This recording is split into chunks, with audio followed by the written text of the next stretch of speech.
Hello, my name is Carol May Whittick. Welcome to Her Conversations, Tools for the Awakening. Her is an acronym for Higher Energetic Resonance.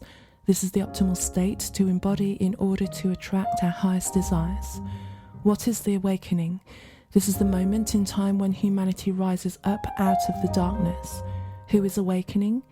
Each one of us present on the planet Earth today, reclaiming our sovereignty, seeking greater possibilities in our reality and looking for solutions. We know being awakened is not a lofty ideal, but a necessity. If we can transform ourselves, we can change the world. Guests on Her Conversations speak to your spirituality, sensuality and soul. Listen to their stories, hear how they are in service to the world. Let their words and these conversations embolden and inspire you. My guest on this week's Her Conversations is Amy White. She is an author, intuitive medium and channeler, bringing forward the wisdom of energies she calls the greater consciousness. During our conversation, she shares how we can know our own truth and shows a simple process to help us begin to come into alignment with it. Amy also shares more about her personal evolution and how her work is helping guide people through their own personal awakening. So as always, I begin by asking my guests, Her is an acronym for Higher Energetic Resonance. When do you feel you're most her? Oh, I love this question so much. I feel the most her when I'm able to connect in just a little bit deeper to my inner knowing, my inner being, and allow my physical experience and my soul experience to dance together in a way that opens space for every possibility, whether I've considered it yet or not. It is the place I feel the most her. Perfect. That's beautiful. Thank you. And before we get into the meat of the conversation, as it were, can you just talk about a little bit about your story and what guided you into offering the work and the services and writing the books and doing the work that you're doing today? Sure, absolutely. I actually spent the first 20 plus years of my working life in corporate work in technology. And for a long time, technology and corporate work and climbing the ladder was my purpose. It felt so guided and so aligned and so much who I was at the time. But as I climbed the ladder and as I moved through the different opportunities and experiences in my corporate life, I realized that at some point it wasn't really filling my well. It wasn't the thing that made me feel passionate, that was my get out of bed every day, excited to participate in life. And a couple of things happened for me. One of the big things was that probably about 20 years ago now, I had the opportunity to take some coaching certifications. And as I was going through the certification process, I realized that I loved coaching people. Business coaching, life coaching, it all really blended together and melded together. And so while I did some of that in my corporate role, I also started to do that as a little bit of a side hustle. So outside of working hours, I would work with clients, helping them to explore their belief systems and their blocks, to success, and unravel some of the stories so that they could really step into the next level and the next level and the next level of their life experience. And the more I did that, the more I started to tune into this intuitive part of me. Now, it was always there, but I denied it for a very long time. I rationalized it away in my corporate work as I had a really big gut sense. I was able to make quick decisions and know that I knew they were the right decisions, even if I wasn't quite sure how I knew. So this played out over the years.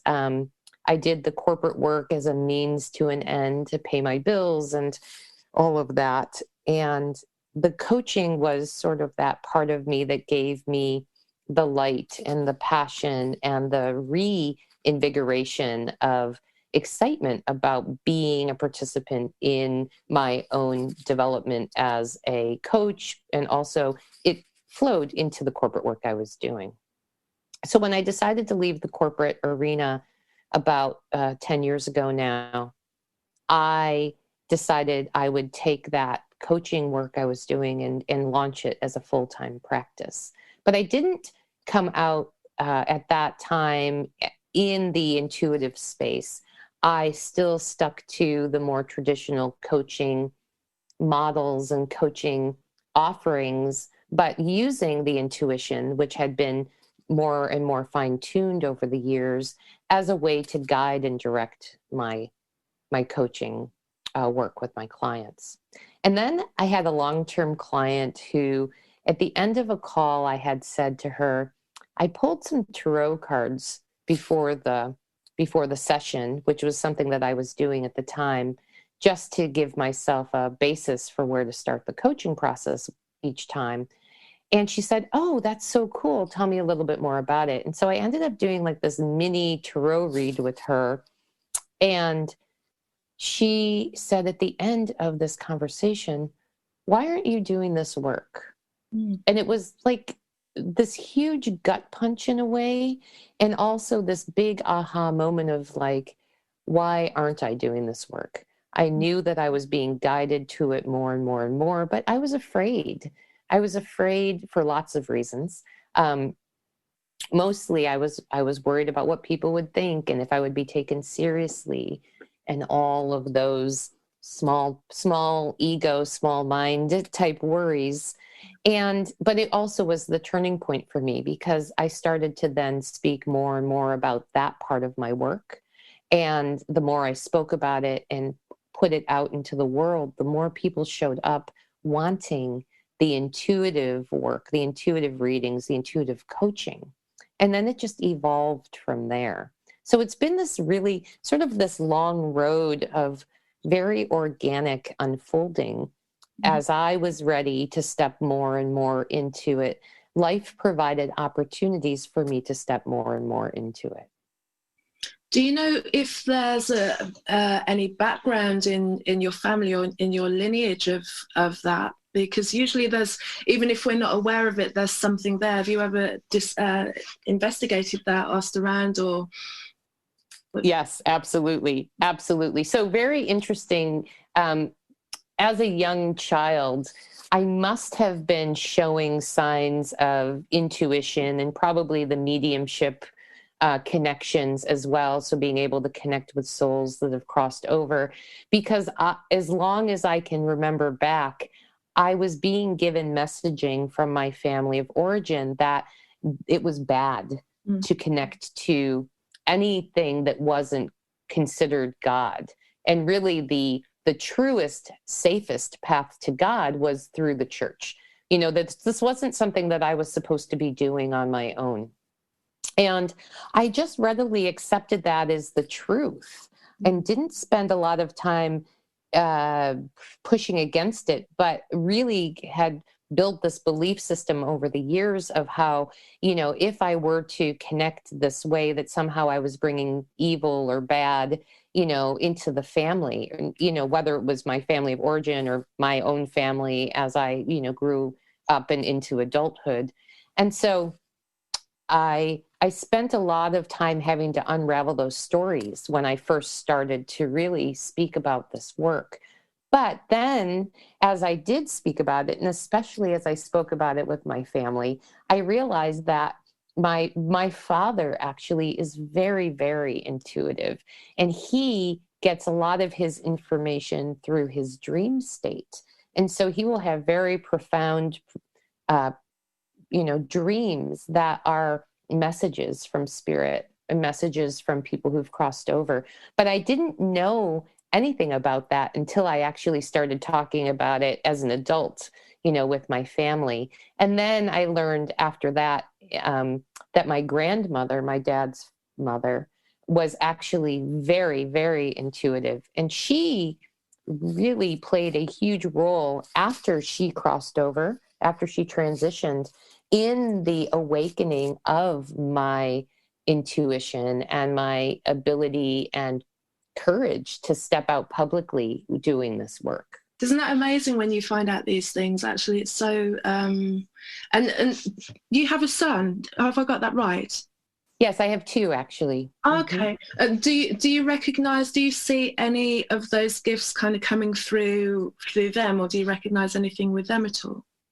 Yes, they are both very highly intuitive. And over the years, they've both embraced it and pushed against it. Oh, really? And it's really their own journey as far as how they choose to embrace that that ability, that gift. I mean, I do believe that every one of us is intuitive, and we have the ability to connect into our inner knowing and access the infinite wisdom of the universe. But some of us are more predisposed to it happening sort of spontaneously or organically, and others have to really make it an intention to nurture and foster that ability within them. But both my boys are pretty highly intuitive, yes. Oh, good. And it's great. It's great that you're there to support them, and they don't have to kind of spend that time battling the family line of it not being the way that you should be going. You know, because that in itself can put years on you actually developing into who you are supposed to be and who you are. You know, that real part of you, and you have to kind of push all of that down, and that can put people off for life, really. So it's good that they've got you on side. You know, with everything that's happening this year, one of the things that popped out that I thought of asking actually is, have you noticed that with, I don't know how it's worked in the States in terms of people working from home or changing careers or anything like that, have you noticed people reaching out more in terms of coaching for you, or, you know, that there's a real shift in people who are evaluating their lives? Has it changed your business? Let's say that. It has. Actually, it has grown. My business has grown. My client base has grown significantly since the beginning of the pandemic. And yes, people are seeking, people are wanting a deeper understanding of what's happening below the surface at an energetic level, at a spiritual level, at a consciousness level. I think that there's that questioning and seeking, but also on a collective level, there is an awakening that's happening. Now, not everybody's aware of it, and there are those that are aware of it and pushing against it, but it's happening. I mean, it's happening organically for us. And so I think there's a lot of people waking up to the understanding that there are possibilities and opportunities that they haven't yet even considered that may be supported by working with someone like me, you know, who can tap into their inner knowing and help them to put words to their feelings and open up the possibilities and probabilities that there's so much more that they can be doing and experiencing in this life than maybe they had considered previously. And what kind of messages and insights and visions are you getting about what is happening on the planet and within society right now? What's your take on what's happening? Yeah, so the greater consciousness, which is the group of energy that I channel, have been pretty consistent in their message since the very beginning of the pandemic, and even actually before the pandemic came into play, that the world, right, the collective has been and was strongly asking for the ability to shift into more of a heart-centered space, to shift into the recognition and the ingesting of what's really important to each person individually. And so one of the things that this that this pandemic has brought for humanity is this pause. And I want to be very thoughtful in my response, because in the conversation around the spiritual elements of what's happening, I don't in any way discount the actual physical experiences that people are having with the virus and the pandemic and all that's associated with it.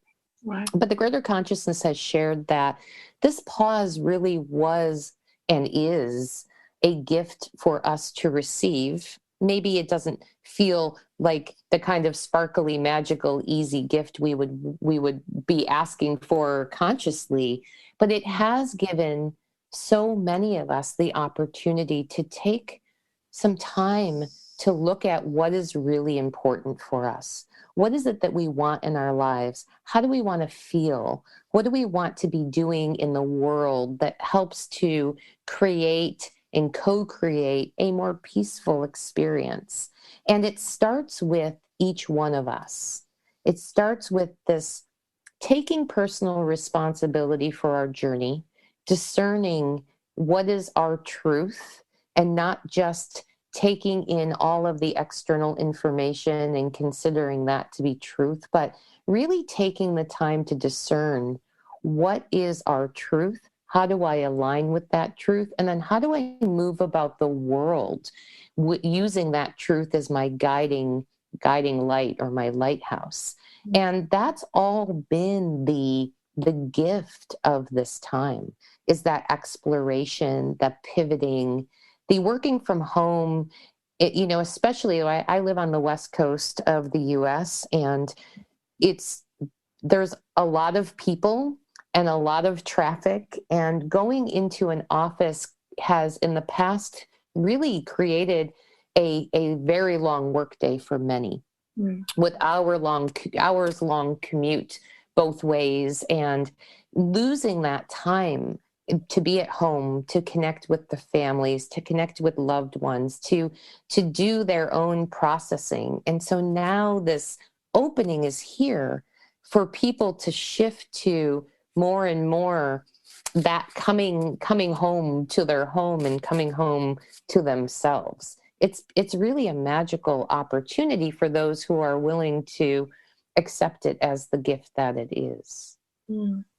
I have a couple of questions, and they kind of go in slightly different directions. But first is, who is or are the greater consciousness? Yeah.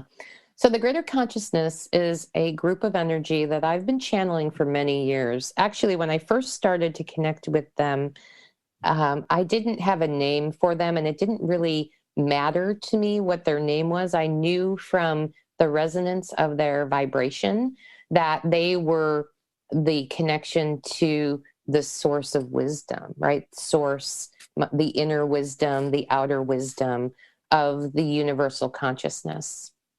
They, a few years ago, actually came through to me in my own practice and said they really wanted to be called the greater consciousness. And so as I explored that, the name that they were giving me, I asked them to describe then really what is the greater consciousness, and what do they represent? And so their answer was that they are all of the wisdom that has ever been, all of the wisdom that will ever be, and all of the wisdom that's here right now in this time-space reality in every living being. So in essence, they are the infinite wisdom. They represent the connection into the infinite wisdom. And they also have shared with me that the way that they connect is they connect in with the person. So a client, if I'm working with a client or in a group, they connect in with the unique wisdom of that individual or those individuals. They help to put words to feelings. They validate inner knowing, and they open up possibilities that have yet to be considered.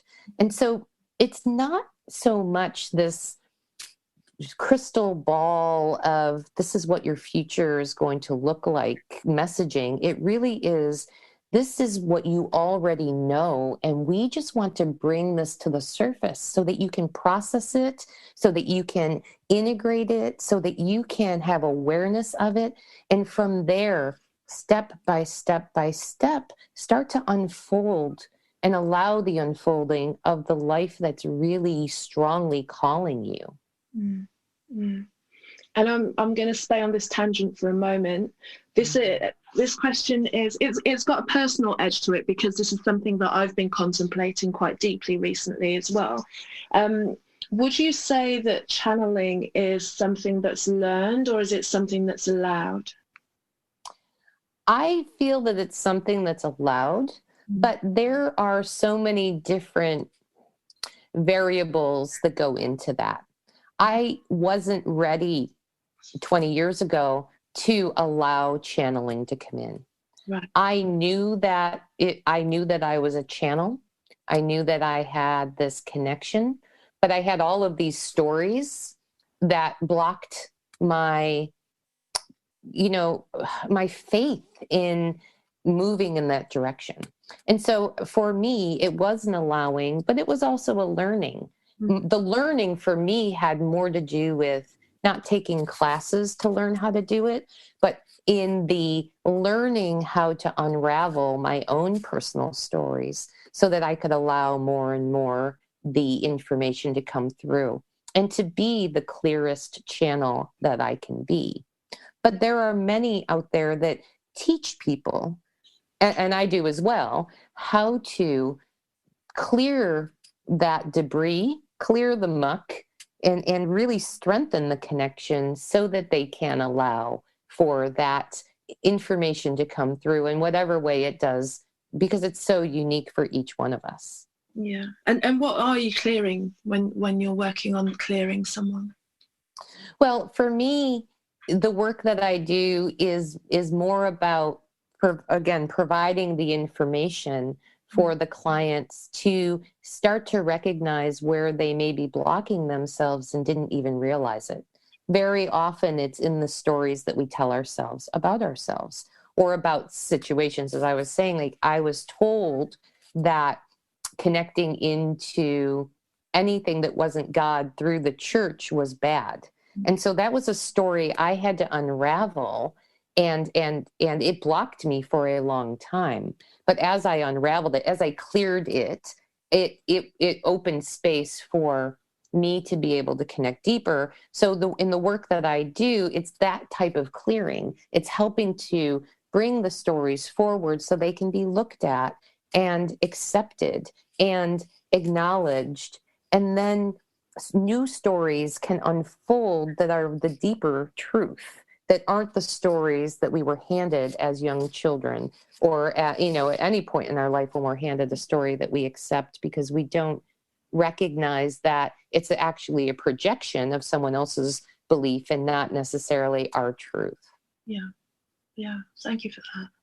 Yeah, it's just something I've always I've always been curious about things, and personally, especially, with just kind of really focusing on where I want the podcast to go, and kind of bringing forward like episodes where it's just me and talking about my perspective in things. Initially as well, similar to you, it's that kind of, well, who am I to come up with all of this? But then there was like a really deep and distinct knowing that what I was voicing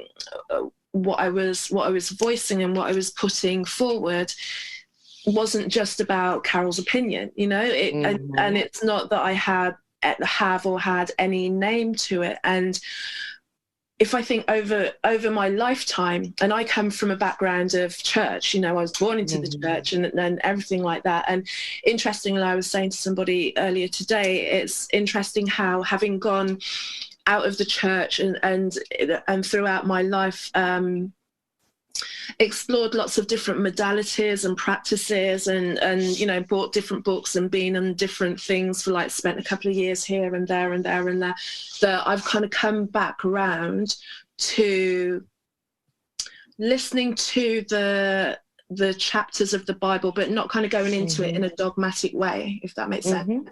It makes total sense. Yeah. So it's not like, had I have just kind of stayed put in the church, and it would have been a very vertical, very stifled, and echo chamber way of looking at the Bible, and it would have been, there's nothing else outside of this. But having kind of gone all the way around and taken in so many different aspects of different spiritual practices and New Age practices and all the different things, and some they work until a point and then they don't, or it gives me something and then it doesn't provide me with enough, and then it's time to move on.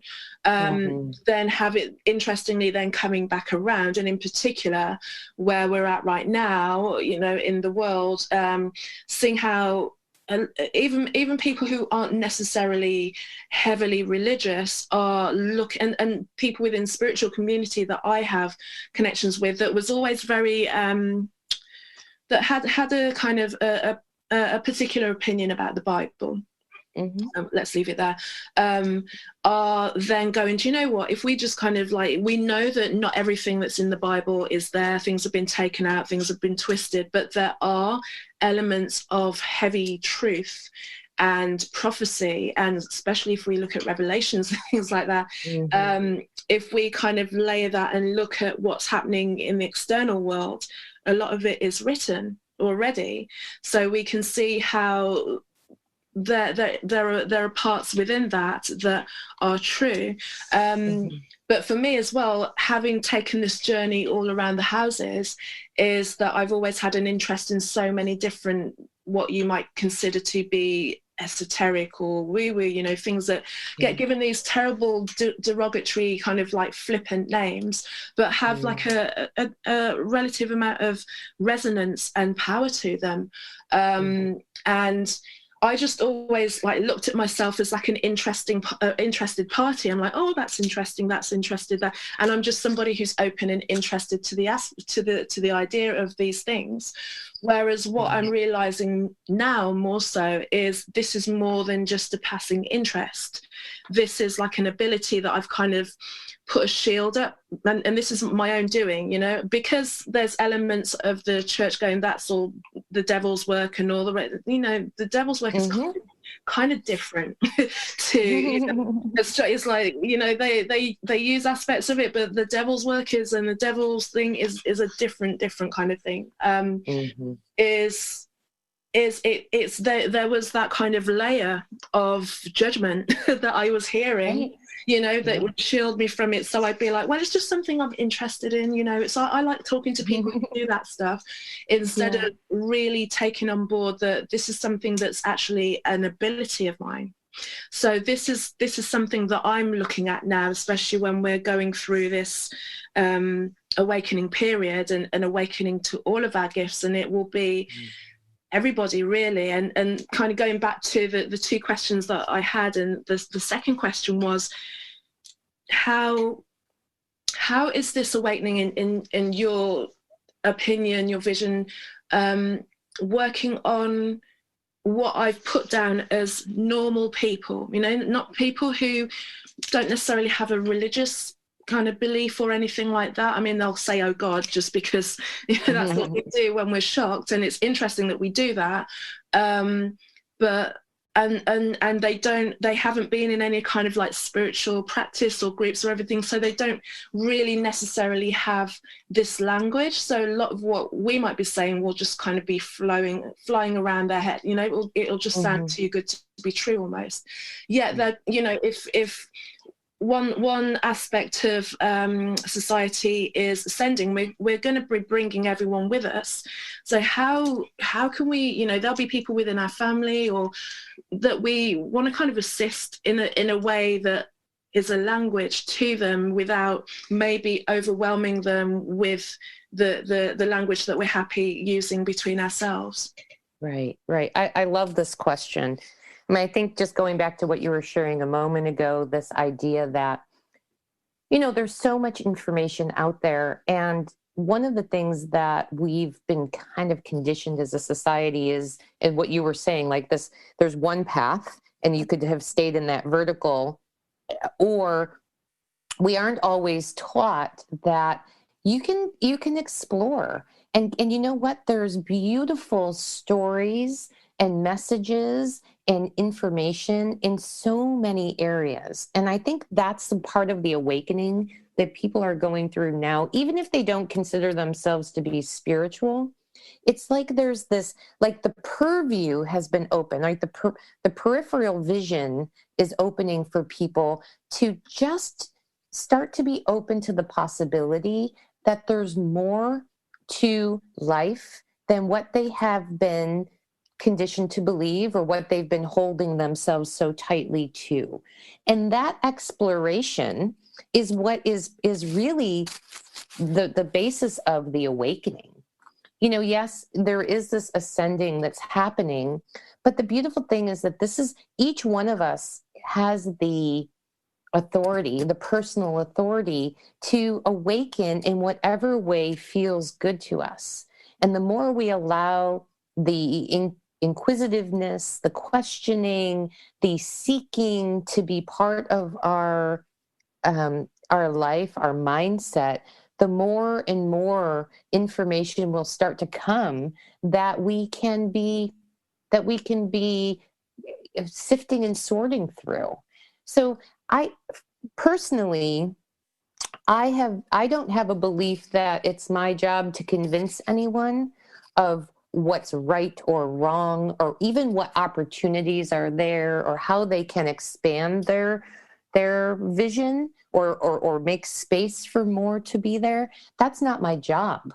My job is to hold space and to provide the information when it's asked for of how. But I think that when we allow people to come to this awakening on their own and take responsibility for their awakening, then it happens so organically and without efforting. And one of the things that the greater consciousness has been sharing with me over the last several months is this idea, this personal responsibility, where each one of us is being invited to explore what is our truth, and then to come into alignment of that truth within ourselves, and then live from that space, regardless of how anybody else is choosing to live their life, regardless of what anybody else is believing. But when you drop the resistance or the pushing against or the need to pull somebody over into your belief system, everybody then gets the space to explore and evolve and research and discern their truth for themselves. And how does somebody, because this is something that so many people are saying more and more now, my truth, how does somebody find their truth in your guidance? What does truth feel like for them? Because the world has been such an illusion and based on such an external validation that we've always been like, is this the right thing to do to kind of fit in that box? And am I going to be okay with that person by doing this thing? So far removed from your own, even knowing what your inner voice sounds like, that in itself takes a while, for you to figure out what that is. And what can you bring? When are you going to know that you're in your truth? And I know it's a loaded question, but I'm asking. No, it's an awesome question. I love it so much, actually. It is a process. The first step, right, to anything that we want to change or do or explore is opening the intention to start to explore it. So if I'm someone who has no idea what my inner voice sounds like, my inner truth sounds like, I've never even contemplated it before, it might be as simple as just saying to myself, I'm interested in exploring the idea that I may have an inner truth. And then to start to reinforce that intention, and then be open to how things show up in our lives. One of the things that I found for myself, and I find most important when someone is starting this exploration, is to start to connect in with the body. The physical body is the biggest antenna to connect to our inner knowing. And we, as humans, have been conditioned, in lots of ways. And so there's many societal norms and external, words that are telling us where our bodies are not good enough, not perfect enough, not healthy enough, not strong enough, not smooth enough, et cetera, et cetera. And so we have, all of us, women especially, but all of us have come to this belief within us that our body is somehow disconnected from us, that it is bad and it is not something to really embrace. And so, and I'm not even talking about self-love, though. That's a huge, piece of the process. But I'm really talking about this idea of coming into contact with our physical body and realizing that our body is part of us and not separate from us. I often teach a process which I simply call truth and lies. And you can call it truth and untruth if lies is a word. Don't get hung up on the wording. But the idea is that we, set the intention to start to understand how our body can communicate with us. And when we can do that, and it's very simply by sitting for a few minutes and breathing. This is not about a 20, 30-minute meditation. Sit and breathe and set the intention that I would like to hear how my body speaks to me. And then when you feel like you're, in a place to ask the question, I instruct people to tell themselves a big, bold lie. And a lie or an untruth that your brain can't rationalize. Like I will often say, my name is Fred, right? Because my brain can't go, well, it could be Fred. No, my brain is like, yeah, it's a lie. Your name is not Fred. So then I just sit and I say, okay, I could repeat the lie a few times. And then I ask my body, like, where do you feel the lie? And this is a practice, right? Some people will feel it right away and other people might not feel anything initially, but it is the invitation to continue to come into contact with it. Often for me, when I do this process, I feel my gut tense, my stomach tense up, and I feel this buzzing in my tongue. And so that tells me that, all right, so when there's an untruth, my body responds in these ways. And then I kind of do a little bit of a reset, breathe for a few more minutes or, 5 or 6 breaths. And then I tell myself a truth. And I allow my body then to show me, how does a truth sit in my body? And for me, my shoulders relax. I actually feel this expansion of my lungs, like I can breathe deeper. And so as I practice this and I come into contact with how my body is speaking to me and can give me information, it starts to lay the groundwork for me to trust more and more that there is this connection, this inner knowing that's giving me information through my physical body. And now, once you sort of understand how your body responds, you can use it in all kinds of situations. So when you hear something on the news, you can say, is this truth? Is this my truth? And let your body tell you, that doesn't feel like truth to me. And it's not about pushing against the information or vilifying the information or creating a story about why the information is wrong. It's in that awareness that you can start to decide and decipher and discern for yourself what feels truth and what doesn't. And that is the gateway to really starting to touch into that truth of who you are. Because the more you allow it, the more truth will come forward. And often our bodies will use discomfort as an indicator that something is not in alignment. So it could be anxiety or fear or heartburn or pain. I mean, it just really depends on the body. But when we are in discomfort, it's often an indicator that there's something disconnected between our thinking mind and our heart mind. And sort of all of this to answer your question of, it's that coming into contact with ourselves and not making the external information coming in the only truth, but it's like a sounding board. I'm hearing this, someone's telling me this, I'm reading this. How does it feel to me? Can I come into alignment with it? If not, what do I need to do to come into alignment with it? Without, again, resisting it or pushing against it, without convincing everybody around you that that's not true and what you believe is true. This is an internal process. This has nothing to do with the external world, but it's a way for us to move through the world with more peace and connection to what we know is our truth. And everybody's truth is going to be different. And I think that's probably what's so nerve-wracking about finding that truth, because it's extracting everybody from that kind of groupthink and that globular living of and then pulling away from it and isolating. Because if you've spent so much time agreeing with everything and being told what's right and feeling that that's the right thing to do, because the right thing to do and truth are usually completely separate things. Well, they can be. Yeah. Yes. And so I hear the word isolating, and I agree with it to a point.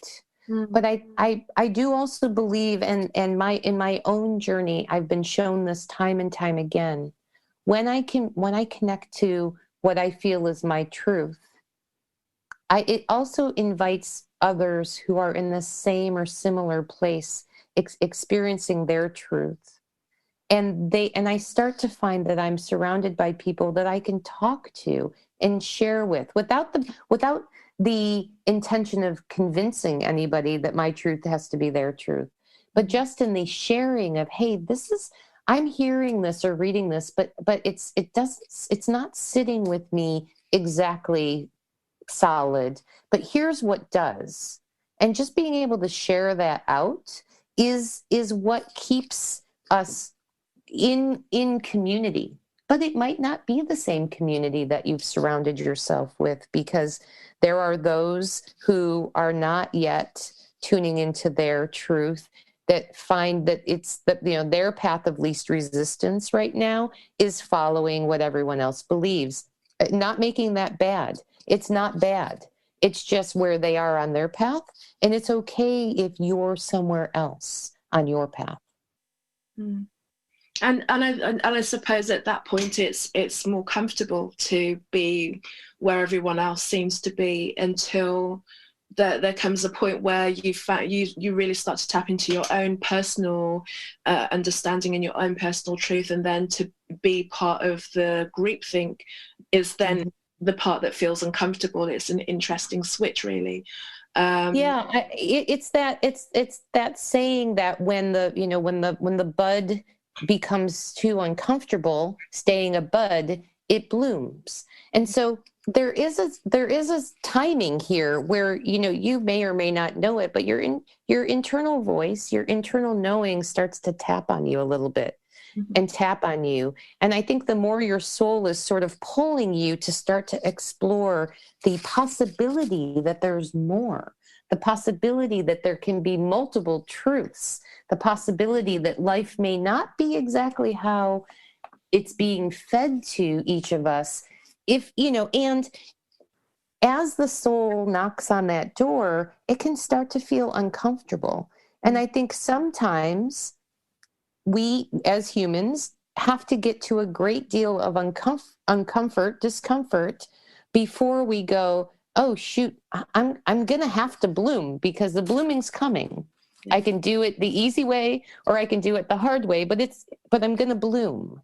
And so that anytime that we're feeling that sort of disconnect or that discomfort around where we are in our lives, it's a big indicator that there's something that can be explored. There's something that can be looked at from a couple of different angles, maybe. Sure. And I hear you when that feeling that when you were talking about just feeling into what feels true and what feels not true was just, it's almost like a calibration of you know, just getting kind of working out what feels like a good idea to you, what feels like, I think, you know, over the years when I've watched new, and this is even before I knew how to really deeply question things, was I'd hear things come out of the TV or the radio and I'd just be like, nah. And it wasn't even like this big, and at that point that it's like, well, I don't agree with what I'm hearing, but what do you do with that stuff? But I was just aware that not everything that I heard was true. I just didn't know what to do with it. You know, I just thought there were many things that would come and, you know, there'd be like big shiny, you know, studios and music and glossy newscasters, and they'd be telling you something and I'd be like, I'm not sure about that actually. And a lot of the time without any kind of background, especially when I was a lot younger, any kind of big depth or political background or knowledge outside of what I'd been taught at that particular time. So it was even outside of the knowledge that I quote unquote knew or had been taught, was just aware that there was just another layer of something, but didn't really know where that came from. So that kind of constant knowing. So for me as well, I've been I'm an isolator, so I like this. I like my own space. I like the silence because I find there's like way more noise in my silence than appears to be. Really, I'm having lots of conversations. Trust me, you know, I'm working a lot of stuff out. I don't know how you are. No, well, yeah, a few years ago when I was going through my divorce, I did a 5-day silent meditation, and it was the noisiest, noisiest experience, because when you are alone with your thoughts and in silence, it is, you know, it is very active, and that's okay. You know, the way that we have the conversations, the awareness of how we're having those conversations with ourselves is also really key, because I find that, you know, in the past, when I was in those times of isolation or silence, that the dialogue was not very kind.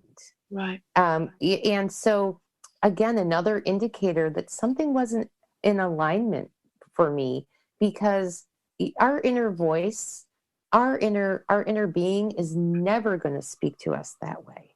That's just not, you know, who they are. And that's also a great way to tell the difference, because if the voice in your mind is the judgment voice, if that's the talk track that you're hearing playing over and over, that is not your soul. That is not your soul knowing. You know, that is the, you know, the story that you've been telling over and over, and don't even realize that you're telling it in such a way. It's beautiful when you can come to a place of even recognizing it, you know, like you said a few minutes ago, and I love this, that you knew sometimes you would hear information and be like, gosh, that doesn't really feel like truth to me, or it doesn't resonate with me. And you said, you know, you didn't even know, you weren't sure what to do with it. But the beautiful thing is that often there's nothing to do with it other than to be aware and to acknowledge, okay, there's something here, something here.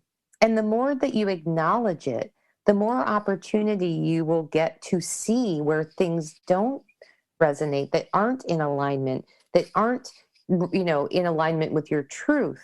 And then slowly, step at a time, the invitation will show itself as to how you can then start to process through it. You know, this is not a doing thing. You know, there are lots of folks out there that will say, I've got 7 steps for you to come into contact with your inner knowing. And those steps are valid.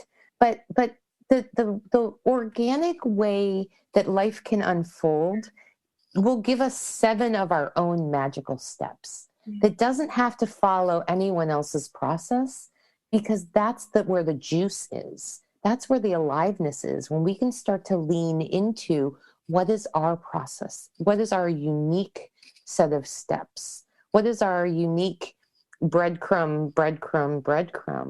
And that's where the magic is. Beautiful. That's perfect. That's a perfect tail end to that.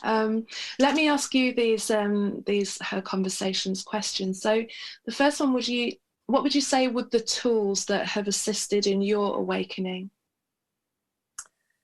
Oh, that's really a great question too. I would say, early on, I would, use tarot cards. I would use divination tools like the pendulum. I would, I would seek out, if they didn't show up for me organically, people who were doing some of the work that I knew that I wanted to tap into. So teachers, programs, those types of things. Great. And what tools can you share for the people who are awakening, or for the awakening on a global scale? What would you like to offer? Yeah, well, I think that truth and untruth process is one of the tools I still use when I'm having a hard time moving my thinking mind out of the way enough to discern my truth. But also, I do three things every day that I feel are the tool that sets the tone for my entire day, and it takes me about 6-7 minutes. The first thing that I do when I wake up is I intentionally take 5 to 7 breaths in and out, deep belly breaths, just sort of like coming into my body, coming back into consciousness. And if I feel inspired on the exhale, I might release something that I'm still thinking about from the day before. But even just in the act of breathing in and out, it brings me into the present moment. The second thing that I do is when I roll out of bed, I place both feet on the floor, and I leave them there for a minute or two. And I really feel into the feet on the floor. I put my attention and intention on my feet. I feel the outside corners, the inside corners, my big toe, my little toe, my heel, the ball of my foot, each foot. And to me, it's that coming into contact with my physical body. It's dropping the pin that says, I am here, and here I am in my physical space. I'm here in my bedroom. My feet are on the floor. I'm here in my physical body. And then before I take a step, I set an intention for the day. It doesn't have to be anything magical. It can be, but sometimes it's simply, my intention is to find the ease and flow of the day, no matter what's happening around me. And then I go and start my day. But it's just a simple tool process that allows me to be as present as I can be and start the day in that place of presence. That's great. I really like that. And what are your favorite self-care rituals or practices? One of my favorite self-care practices is movement. I really feel inspired to move my body every day. Sometimes it's just a walk. Sometimes it's something more strenuous or vigorous. Sometimes it's more playful, but movement. Movement to me is self-care embodied, right? And it's my way of committing to my wellness in body, mind, and spirit ways. Great. Thank you. Can you just let us know what's coming up next for you, Amy?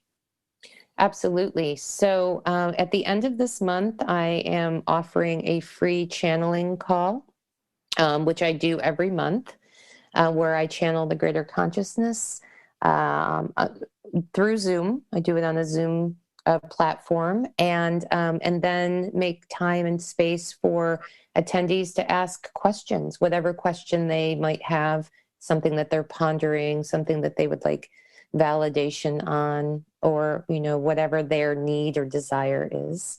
I'm also going to be speaking at a summit in December called the Boundless Soul Summit. And this will be a 2-day event with a number of different way showers and healers and amazing beings of light and energy that will be talking about the way to wrap up 2020 and open the gates to flow in 2021. So I'm really excited about that as well. And just before I ask where people find you, this isn't just a left field question for you, but have you had any insight around the 21st of December that you know that you're feeling into? Have the greater consciousness given you any direction with regards to that? I know there's so many different perspectives on that. I just wondered if you had anything relating to that date. Yes, so the greater consciousness doesn't really put a lot of emphasis on date. The energy that many are talking about that's coming with the astrological alignments around the solstice and the grand mutation that's being spoken about, the energy of that is here right now. We're in it. We're already experiencing it. We're feeling it in some way, shape, or form, regardless of where we are and how we judge ourselves on the path of awakening. But it's here. And it is this continuous momentum of what this year has brought for us. We are in the midst of a shift. We're in the midst of transformation. And it's the continuation of that. It's the continuation of what, as a collective, we are asking to be part of our experience so that we can really live lives in much more alignment, in much more aliveness than we ever have before. Perfect. Beautiful. Thank you. So where can people find you? Can you just share your website, social media? Absolutely. So my website is amywhite.co. And on my website, I share all about my offerings, my truth bombs, upcoming events, and I have a free video series up there called 2020, A Time of Evolution, which is a channeling of the greater consciousness that came through early in March, just as the pandemic was really getting building steam. So that's there for people to experience. I'm on Instagram at @MZAmyWhite. I'm also on Facebook at Amy White Medium. That's it. That's a great conversation, Amy. I just want to say thank you for being another voice and another guide through this awakening on Her Conversations. Thank you so much for your time and your wisdom. Thank you. Thank you for having me. And I really appreciate you having this platform for these conversations. It's so important right now. And I'm deeply honored and privileged to be able to sit here and have this conversation with you. Thank you, Amy, for being my guest on this week's Her Conversations, and thank you for listening. You can find out more about me on my website, carolmaywhittick.com, carolmaewhittick.com. You can find me on Facebook under the same name, and Casmic, CAZMICK, on Twitter, Parler, and on Instagram.